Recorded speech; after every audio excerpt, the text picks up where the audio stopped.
Bonjour Marc Fesneau. Bonjour. Demain auront lieu de nouvelles manifestations contre la réforme des retraites. Il y aura sans doute beaucoup de monde puisque tous les syndicats s'y joignent.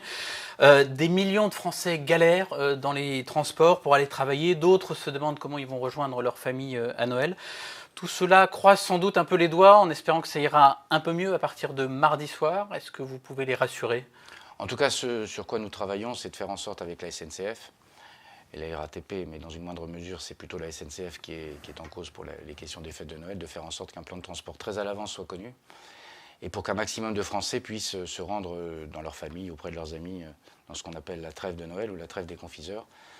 Et puis deux, il me semble qu'il y a un appel à lancer à ceux qui sont aujourd'hui en grève. Ils ont le droit d'être en grève, mais la notion de service public n'est pas une notion vaine. Moi, j'ai une trop grande estime et connaissance de ce qu'est le service public pour ne pas penser qu'un certain nombre de ceux qui aujourd'hui sont en grève prendront leurs responsabilités pour faire en sorte que chacun puisse retrouver sa famille au moment de Noël.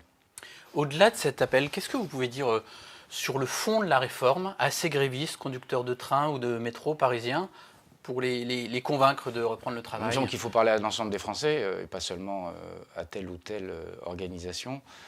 C'est une réforme qui est juste, c'est une réforme qui vise à faire en sorte que l'ensemble des Français puissent être traités de la même manière par rapport à la retraite, avec un certain nombre d'avancées sociales, d'ailleurs que certains syndicats ont même bien voulu reconnaître, autour du minimum à 1 000 €, autour du fait que ceux qui sont obligés de travailler jusqu'à 67 ans travailleront désormais moins pour pouvoir atteindre une retraite décente, autour de la revalorisation du traitement d'un certain nombre de fonctionnaires, je pense aux enseignants, pour leur permettre à la fois dans leur carrière d'avoir un revenu plus décent et de garder une pension de retraite qui soit celle dont ils bénéficient aujourd'hui. Sauf que dans les transports, la question, elle se focalise, vous savez bien, sur les régimes spéciaux. Oui, et ça, mais ils sont appelés à disparaître. Tout ça passe par, effectivement, une uniformisation et donc la disparition de l'ensemble des régimes spéciaux. Il y en a 42, il n'y en a pas que 2. Régimes spéciaux, il y en a 42.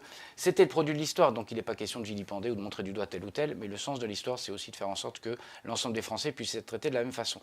La pénibilité, elle doit se traiter non pas à l'échelle de 2 entreprises ou de 2 régimes spéciaux, mais à l'échelle de l'ensemble des Français. Et c'est bien ça qui est en question dans cette affaire-là. L'universalité, elle permet à chaque Français d'être garanti que, au fond, tout le monde sera traité de la même façon, dans sa pénibilité, dans sa carrière, dans sa gestion des points, et c'est bien ça qui est en jeu, et au-delà des régimes spéciaux eux-mêmes, qui ont eu leur histoire, mais qui, dans le monde dans lequel on vit, ils ont 75 ans pour beaucoup d'entre eux, dans le monde dans lequel on vit, n'ont plus leur acuité, me semble-t-il. Au fond, est-ce que vous comptez sur la lassitude des grévistes pour que le mouvement s'effiloche ? Il ne faut jamais compter sur la lassitude. Moi, je fais plus confiance à l'esprit de responsabilité qu'à la lassitude. Après, il y a des organisations syndicales, je pense à la CGT, qui sont contre la réforme.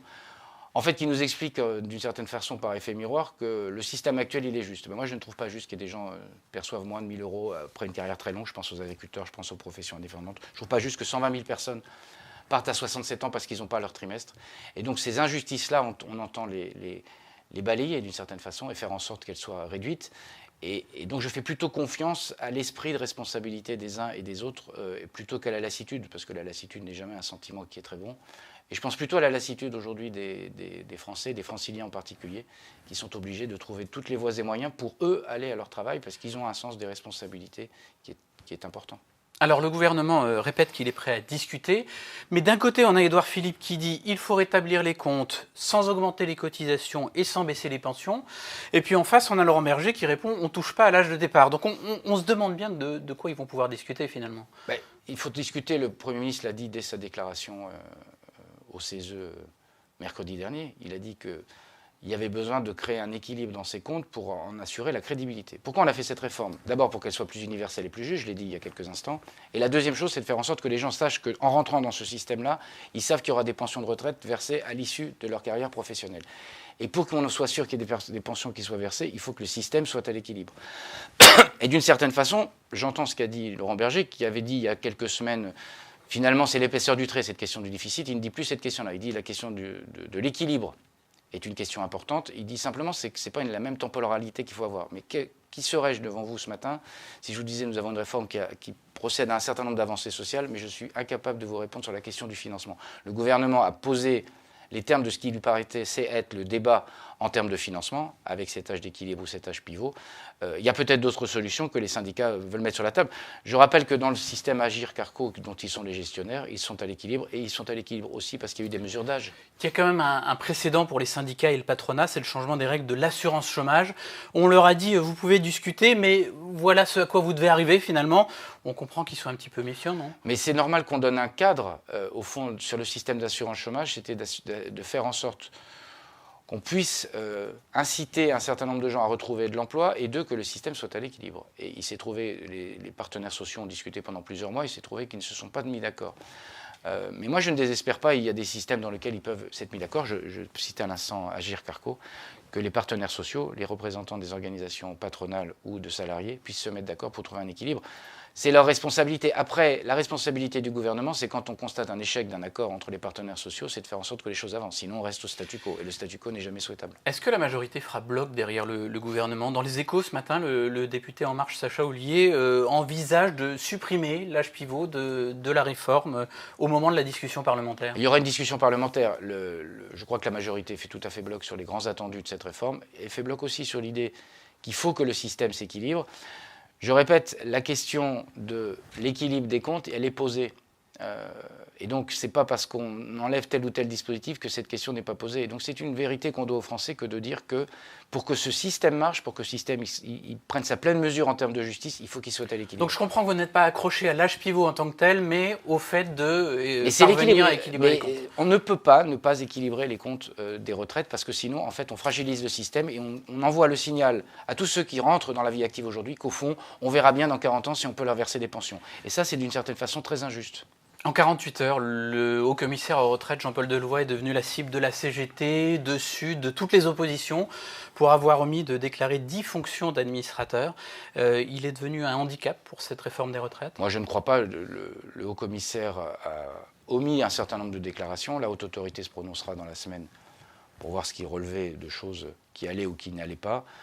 Il me semble que ces déclarations sont suffisamment complexes pour y avoir procédé moi-même pour qu'on puisse accepter aussi qu'il puisse y avoir des erreurs. Le droit à l'erreur, il s'applique à tout le monde, y compris à un haut-commissaire et y compris à Jean-Paul Delevoye. Moi, ça ne remet pas en cause pour moi à la fois sa compétence sur le sujet et ce qui me paraît être la démarche de quelqu'un qui a été honnête dans ses déclarations, même s'il a oublié un certain nombre d'éléments. Mais on a entendu pendant tout le week-end en boucle de la part de tout le gouvernement, Jean-Paul Delevoye est de bonne foi.